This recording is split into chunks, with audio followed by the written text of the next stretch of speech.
In this video, I'm going to be talking about just the basics of parabolas, and I'll do one or two examples. And that's what I have kind of drawn here. This is some line art that I've drawn on the coordinate grid, and you can tell where these lines meet. We would call this shape here, this would be a parabolic curve. And this parabola, of course, is what we get whenever we graph any quadratic, any function where the degree is 2 would always give us a parabola. So let's talk about some examples here before I start. Just sort of what is this used for in the real world? We always have that question. You'll see this in any math textbook. We always talk about satellite dishes, right? Because they have this parabolic curve here to collect all that signal. And of course, the receiver would be the focus. So this is a really easy example just to see we would use parabolas when we're making a satellite dish. And then another example, I like to use this one. So here is a parabolic mic. This is an audio technician, and he's just using this to capture audio, at a sporting event, a concert venue, somewhere where there's a lot of noise, and you don't want all the noise from the crowd back here. You just want what you are pointing that at. So maybe you're pointing it, at the end zone, or you're pointing it at first base or whatever, um, whoever you're trying to record, and just the audio that you're collecting would just be what the focus is pointed at, and again, not everything around that parabolic curve. In my last example, so here this is used by statisticians or financial analysts. And this is just where we've plotted a bunch of data points, probably financial data, money data. And when we plot these in the statistics world, we call these residuals. All these points are residuals. And what we would use quadratics for here is to model a parabola, whichever one fits the data the best, right? Here I've made it kind of easy to just connect these dots. But whatever parabolic curve would fit this data set, all these residuals the best, I could use it there. And this would allow me to kind of feed that data into a computer, and the computer would do all the hard work for us.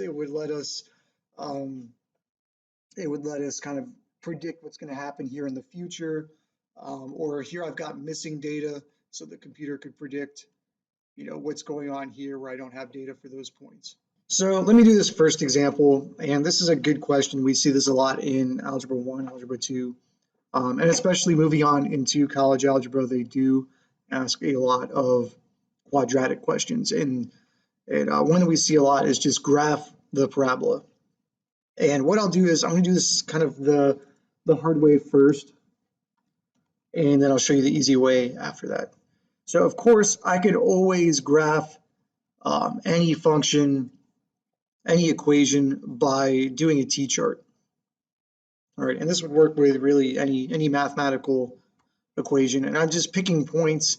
I like to pick just kind of easy numbers like -2, -1, 0, 1, and 2. So this will give us a few negatives, a few positives, and a 0, and they're all just kind of small, easy numbers to work with. And we'll just plot these on the graph and see what happens. Of course, if you can't tell what the shape is from these 5 points, of course you could do more. It's just really up to you. So let's start with -2 here. X is -2. I'm going to plug that into the function where I see x. So I'm doing, -2 squared is +4. But this negative sign is going to make it a -4. All right, and then -2 times 2, that's going to be, again, -4. And then the +1 at the end. All right, so -4 minus 4 is -8, and then +1 would give me -7. All right, so that'll be our first point. Let's go ahead and plot that on the graph. -2, -7, 1, 2, 3, 4, 5, 6, 7. This is going to be just a little bit off the graph. Let me try to do it down there, just a little bit off. The next point I'm going to do is -1. So again, just plugging that in to the function up here. -1 squared is +1, but the negative sign out here is going to make it negative. All right, so -1. -1 times 2 is -2. And then the +1 at the end. All right, so this is just going to give us -2. All right, and let's go ahead and plot that also. So -1, -2, right about there.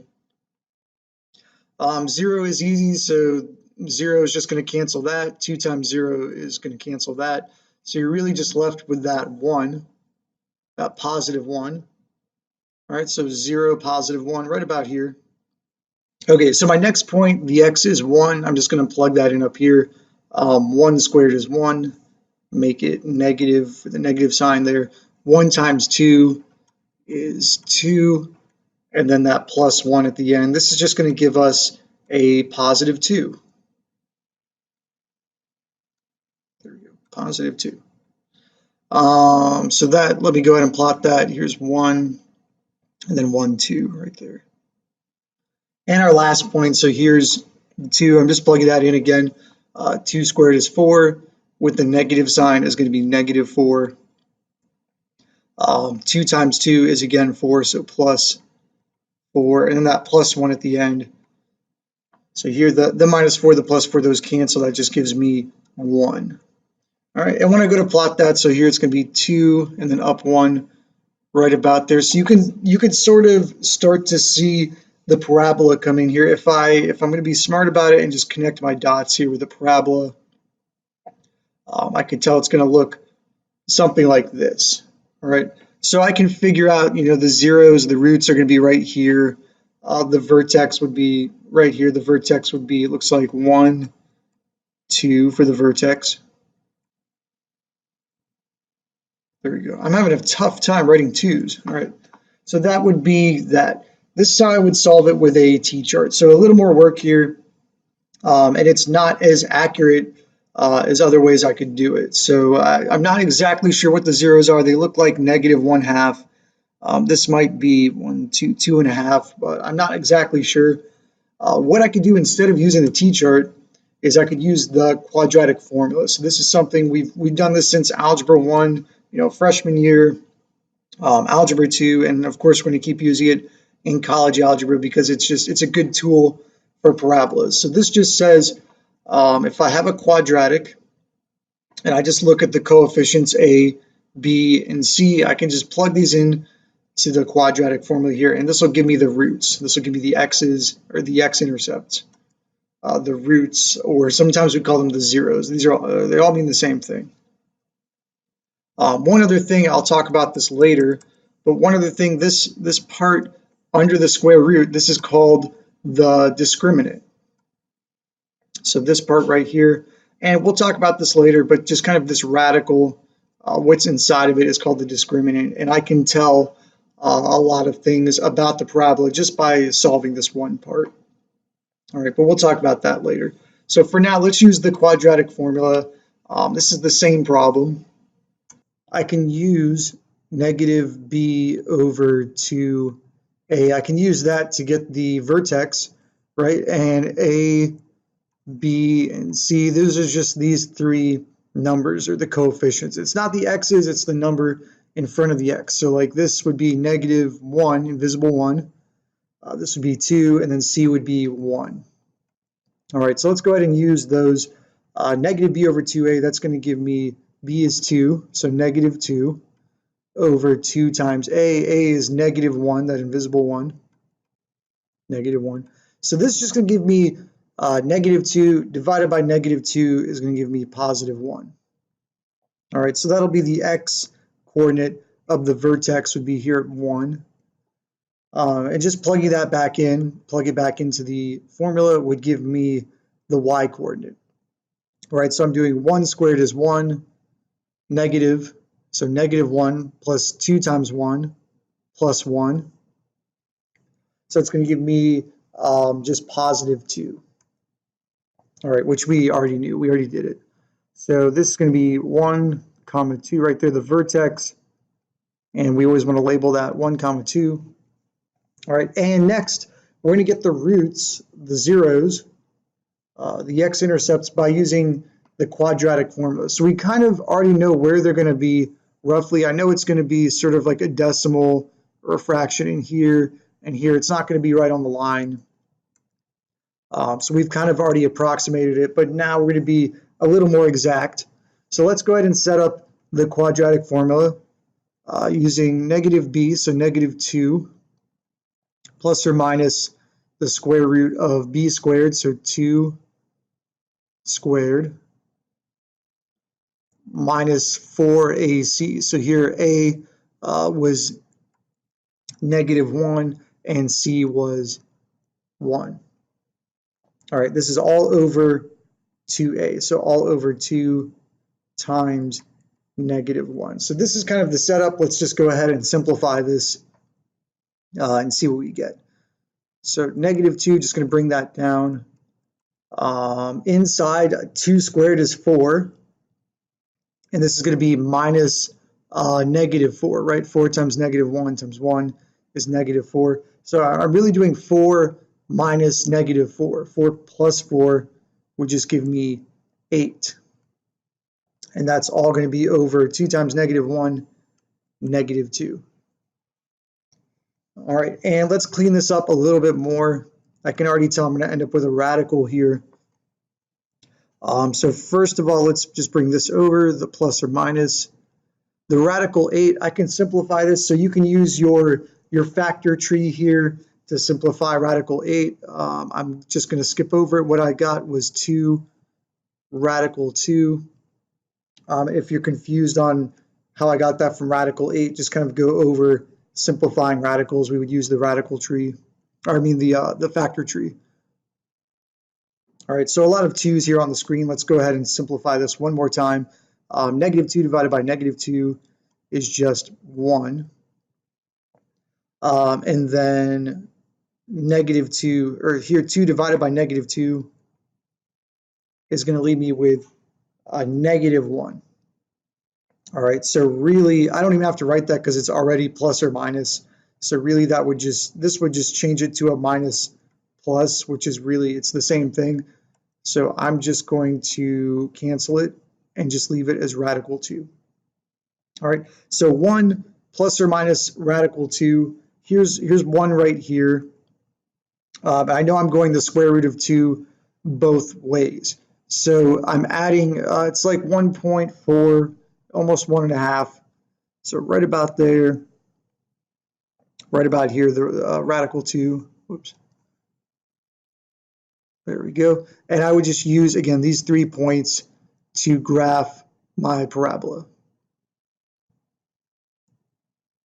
Just like that. So this way, a little bit easier than making the T-chart. This would work for any parabola, any quadratic, anytime that we have a function with degree of 2. All right, so let's try one more example. I'll do one that's a little bit harder. Here, this would not be fun to do this one with the T-chart. It would be a little more time consuming. So here I have an example with a fraction in it, and let's go ahead and do this one. So I'm going to start off by finding the vertex with negative b over 2a. All right, so b is negative 4, so negative b would be positive 4 over 2a. So 2 times 1/2 is just 1, right? 2 halves is a whole. And 4 divided by 1, of course, is 4. So I know for my vertex, I'm going to start off at 1, 2, 3, 4. My vertex, the x, is 4. And I just have to plug that 4 back in to get the y. All right, so what I'm doing is, let me make a line. Here we go. So I'm doing 1/2 times 4 squared is 16. Minus 4 times 4 is 16. And then plus 6. So 1/2 of 16 is 8. Minus 16 plus 6. So 8 minus 16 is negative 8. And then plus 6, it's going to give me negative 2. So that's our vertex. Vertex is here at 4, negative 2. So let's go ahead and just kind of label that on the graph. 4, negative 2. All right, and again, just like in the other example, I'm going to use the quadratic formula to get the zeros here, to get the roots. So let's start off by setting that up. Negative b is going to be positive 4. Negative is a positive. We block that off. Plus or minus the square root of b squared. So 4 times 4 would be 16. Minus 4ac. So a was 1/2. And c was 6. This is all going to be over 2a. So 2 times 1/2 is just 1. So this will be nice and easy to simplify this one, hopefully. All right, so let's just bring this over. 4 plus or minus the square root of 16. So 4 times 1/2 is 2, and 2 times 6 is 12. So I'm just subtracting 12. This is being divided by 1, so I can just leave that off. Dividing by 1 doesn't do anything, so it just kind of cancels itself out. Let's bring the rest down. So 4 plus or minus 16 minus 12 is just radical 4. So you're really doing 4 plus or minus 2. All right, so 4 plus 2 is 6. 4 minus 2 is 2. All right, so our answer is going to be 6 or 2. So let's come back over here. 2 is right there, and 6, 2, 3, 4, 5, 6. 6 is right there, a little bit off the graph. Those are going to be our roots, our zeros. So let's go ahead and connect those with a parabola.